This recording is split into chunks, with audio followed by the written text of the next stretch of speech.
చూస్తూ ఉంటే ఏ విధంగా అనిపిస్తుంది? సో కాంగ్రెస్ ఫస్ట్ స్టార్ట్ చేసింది, సో అదే పాజిటివ్ నోట్లో కొనసాగే ఛాన్సెస్ కనిపిస్తుంది. ఎందుకంటే ఒక పక్క బీఆర్ఎస్ కూడా డిఫెండ్ చేయలేను, బికాస్ ఎక్కువ టైం గ్యాప్ లేదు, క్వశ్చన్ చేయడానికి లేదు. ఇంతకుముందు పైగా ఆర్థిక స్థితి కోసం మాట్లాడుతూ ఉంటే అది మళ్ళీ బీఆర్ఎస్కే ఆ బ్లేమ్ వెళ్ళే అవకాశాలు కనిపిస్తూ ఉన్నాయి.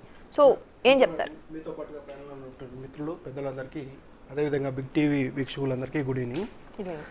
కాంగ్రెస్ పార్టీకి సంబంధించి లేదా రాష్ట్ర ముఖ్యమంత్రిగా ఉన్నటువంటి గౌరవ ముఖ్యమంత్రిగా ఉన్నటువంటి రేవంత్ రెడ్డి గారు మొట్టమొదటిసారి ఒక పెద్ద సభలో అధికారంలోకి వచ్చిన తర్వాత అది ప్రజాక్షేత్రంలోకి ఇంటర్నల్గా గాంధీ భవన్లో వాళ్ళకి సంబంధించినటువంటి దానిలో కాకుండా ప్రజాక్షేత్రంలోకి వెళ్ళి మాట్లాడిన దానిలో నాకు తెలిసినంత వరకు మొదటి సభ అనుకుంటాను. అక్కడ ఇంద్రవెల్లిలో జరిగినటువంటి దానిలో ఒక విధంగా శంకర్రావు అని పార్లమెంట్ చూడలేదు. నేను అందుకే మొదటిసారి అని చెప్పి ప్రజాక్షేత్రంలో అంటే ఇంటర్నల్ గా జరగడము, వాళ్ళు ఏదో అనుకున్నారు, వీళ్ళను అరిచారు, వాళ్ళు మాట్లాడి అది కామన్గా వస్తూ ఉంటాయి. కానీ ప్రజాక్షేత్రంలోకి వెళ్ళి మాట్లాడినటువంటి దానిలో అందులో పార్లమెంట్ ఎన్నికలకు సంబంధించినటువంటి దానికి ఒక శంకర్రావుని పూరించేటటువంటి క్రమంలో కొద్దిగా అగ్రెసివ్గానే మాట్లాడినట్టుగా మనకు కనిపిస్తుంది. ఎవరు అవనన్నా కాదన్నా ప్రతిపక్షాలను కొంత టోన్ తోటే కాకుండా కొన్ని అంశాలను కూడా లేవనెత్తినటువంటి సందర్భంలో ఈ జరిగినటువంటి ఘటనలకు సంబంధించినటువంటి దానిలో కానీ, లేకపోతే ప్రభుత్వాన్ని కూలగొట్టడానికి చేస్తున్నటువంటి ప్రయత్నం ఏదో జరుగుతూ ఉంది, దీనికి సంబంధించినటువంటి చేసినటువంటిది కానీ ఘాటు విమర్శగానే చూడాల్సినటువంటి అవసరం ఉంటుంది. అయితే మీరు అన్నట్టుగా మొదట్లో స్టార్ట్ చేశారా, చివరిలో స్టార్ట్ చేశారా, లేకపోతే వీళ్ళకి ప్లస్ పాయింట్ ఉందా, వాళ్ళకి నెగిటివ్ పాయింట్ ఉందా అని మనం చెప్పలేం. కానీ ప్రజల యొక్క మూడ్ అనేది తెలుసుకోవాలంటే ఇంకొంత సమయం పడుతూ ఉంటుంది. ఎందుకంటే మనం చూస్తూ ఉన్నాము అధికారంలోకి వచ్చిన తర్వాత జరిగినటువంటి పరిణామాలు, జరుగుతున్నటువంటి పరిణామాలు. ఒకవైపు ప్రభుత్వం ఏమో నెల 2 నెలలు 15 రోజులు అయింది కదా, మాకు కొంత క్వశ్చన్ పీరియడ్ కావాలి కదా అని చెప్పి పదే చెప్తున్నటువంటి అదే వినిపిస్తూ ఉంది.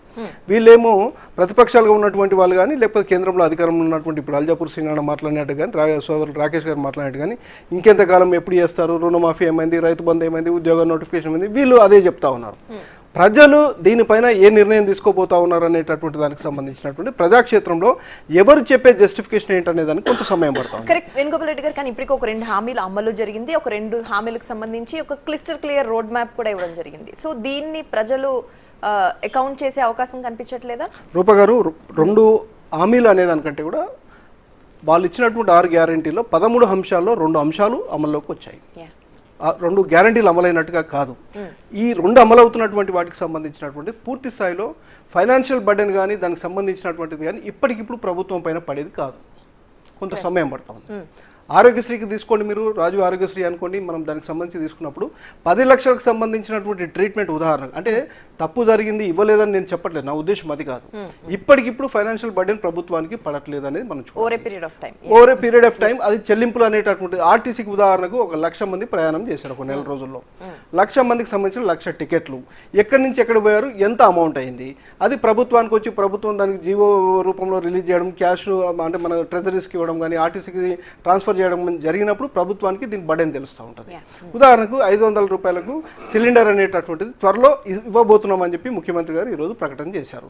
ఇది ఖచ్చితంగా ఇది ఇమీడియట్లీ ప్రజలకు దీని ఇంపాక్ట్ చూపిస్తుంది. నేను అనేటటువంటిది ఏంటంటే ఒక 20,000 10,000 ఉద్యోగాలకు సంబంధించి ఒక నోటిఫికేషన్ వచ్చింది అనుకోండి, నిరుద్యోగులకు ఒక విధమైనటువంటి ఆశ వస్తూ ఉంటుంది. రైతు బంధుకు సంబంధించి, రైతు రుణమాఫీకి సంబంధించి కూడా మనం చూస్తూ ఉన్నాం. ఇప్పటి వరకు మేము ఇగో ఈ యాక్షన్ ప్లాన్ మాది, ఈ బడ్జెట్లో ఇంత మేము పెట్టబోతా ఉన్నాము, ఏప్రిల్ నుంచి అమలయ్యేటటువంటి బడ్జెట్ ఉంటుంది కాబట్టి మే జూన్ జూలై కల్లా మేము వీటిని పూర్తి స్థాయిలో చేయబోతున్నాం అన్నప్పుడు దానికి ఫైనాన్షియల్ ఇంప్లికేషన్స్ ఏంటి అనేటటువంటిది రాష్ట్ర బడ్జెట్ పైన, రాష్ట్ర ప్రభుత్వం యొక్క పనితీరు పైన పడేటటువంటి అవకాశం ఉంటుంది. ఇప్పుడు ఏంటంటే అంత సమయం, రూప గారు, అంత సమయం ఎన్నికల్లోపు ఉందా అంటే లేదని నేను చెప్తాను. ఇంప్లిమెంట్ చేయడానికి, ప్రజల్లోకి తీసుకెళ్లడానికి ఛాన్స్ లేదు. ఇంకోటి కూడా ఏంటంటే మీకు ఇక్కడ చూడాల్సింది, మనము చివరి త్రైమాసికంలోకి మనం వచ్చాము. ఒక ఆర్థిక సంవత్సరానికి సంబంధించినటువంటి బడ్జెట్ ఇంప్లికేషన్స్కి సంబంధించి తీసుకున్నప్పుడు చివరి త్రైమాసికం ఎందుకు చెప్తా ఉన్నాము, బడ్జెట్ ఒక సంవత్సరం పాటు ఉంటే 4 త్రైమాసికాలుగా చూస్తారు. చివరి త్రైమాసికం ఏంటి, జనవరి ఫిబ్రవరి మార్చ్, అంటే మార్చి 31కు ఉండేటటువంటిది. ప్రభుత్వం 2 నెలల కిందనే అధికారంలోకి వచ్చింది. వాటికి సంబంధించి వీళ్ళు సర్దుకొని ఉన్నటువంటి పరిస్థితులు ఏంటి, ఆర్థిక పరిస్థితులు ఏంటి, ఆయా శాఖలకు సంబంధించినటువంటి ఆర్థికపరమైనటువంటి అంశాలు ఏంటి, చెల్లింపులు ఏంటి, జీతభత్యాలు ఏంటి అని అవగాహన రావడానికి సమయం పడుతుంది. ఈ చివరి త్రైమాసికంలో వీళ్ళు ఇంకోటి కూడా రూపగారు ఎలా ఉంటుందంటే, ప్రతి వాళ్ళు ఇక్కడ ఉన్నటువంటి పెద్దలందరూ కూడా ప్రభుత్వ పనితీరు కొంత ఐడియా ఉంటుంది కాబట్టి ఆ సంవత్సరంలో జరిగినటువంటి డెవలప్మెంట్ యాక్టివిటీకి సంబంధించినటువంటిది కానీ, కాంట్రాక్టర్లకు సంబంధించినటువంటిది చెల్లింపులు కూడా వాటిని దాటవేస్తూ వస్తూ ఉంటారు, చివరి వరకు లాగుతూ ఉంటారు. అలా ఎందుకంటే ఇంకా సమయం ఉంది కదా, దీనికన్నా ప్రయారిటీ ప్రజా సంక్షేమానికి సంబంధించినటువంటిది, ప్రజలకు ఇప్పటికిప్పుడు అందించకపోతే మనకు నెగిటివ్ వస్తుందని చెప్పి ప్రభుత్వాలు ఏం చేస్తాయంటే ఈ బిల్లులన్నీ కూడా పెండింగ్ పెడుతూ వస్తారు. చివరి త్రైమాసికంలో నాకున్నటువంటి నాలెడ్జ్ ప్రకారం ఎక్కువ వరకు ఈ టెండర్ల ప్రక్రియకు సంబంధించిన కానీ డెవలప్మెంట్ యాక్టివిటీస్ సంబంధించినటువంటిది కానీ ఆగిపోయిన బిల్లులకు సంబంధించి కానీ ట్రెజరీస్లో పేరుకుపోయినటువంటి బిల్లులను క్లియర్ చేయడానికి సరిపోతూ ఉంటుంది. ఇవన్నీ ఉంటాయి. ఇప్పటికిప్పుడు వీళ్ళు ప్రకటించినటువంటి దానికి సంబంధించిన సంక్షేమ కార్యక్రమాలను ప్రజల్లోకి డబ్బులు ఖర్చు పెట్టి తీసుకెళ్లడానికి అవకాశం ఉంటుందంటే నాకు తెలిసినంత వరకు 70-80% ఉండదు.